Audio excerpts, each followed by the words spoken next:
Hi, so I'm still at Winwood Park. Um, so I'm just making videos anyway. So I it wasn't intentional. I've left the gazebo anyways. So I just started thinking, and I'm like, okay. Sometimes, you know, you see a man goes to work, he comes back. Immediately he enters the house. As soon as he's just arriving in the house, or the wife is just arriving in the house or just getting home, as soon as you're just getting to the house, your spouse just start telling you one problem or another problem, one issue or another issue.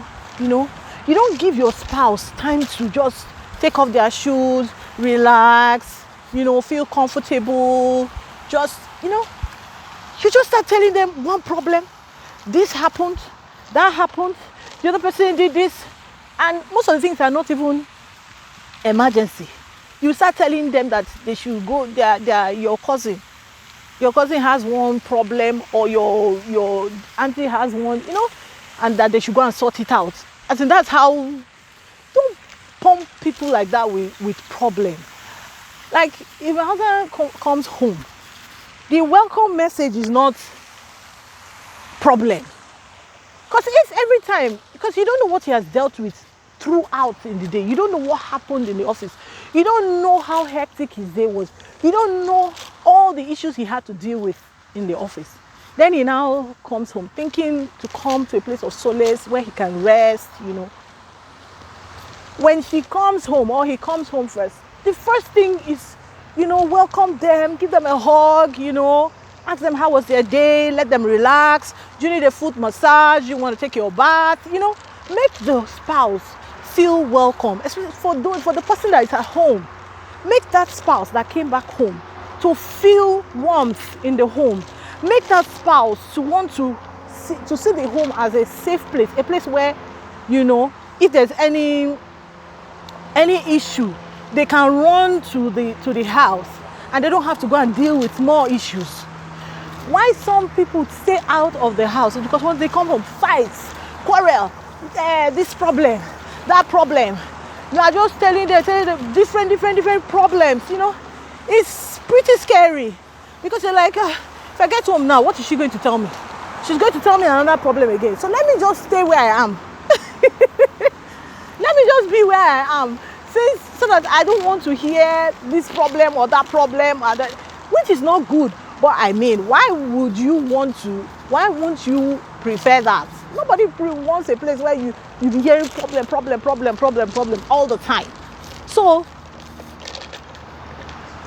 when your spouse comes back home, whether male, female, you were in the house, don't just bombard that spouse with problem.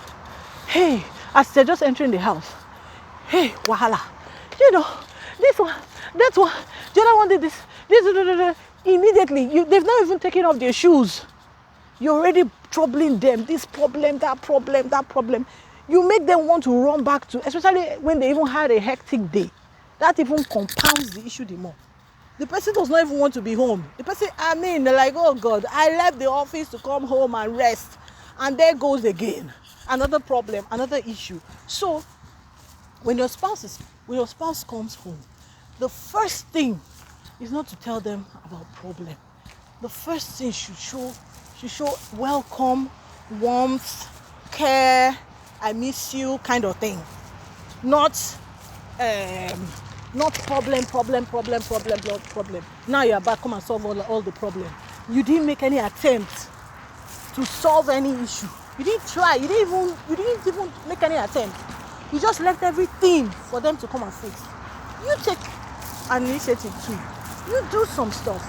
Take care of some things. So when they come back, some of those things are already sorted out.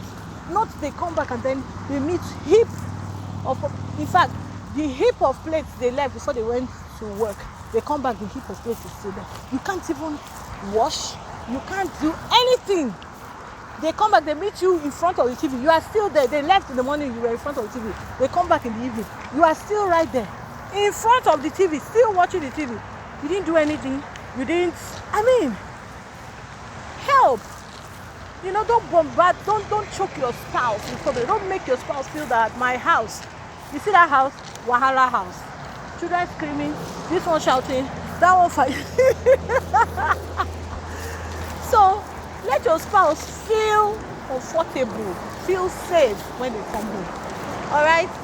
So this is Spouse Affairs. If you like what you're hearing in here, please share, tell someone about it, and then let's be a blessing together. All right. Bye.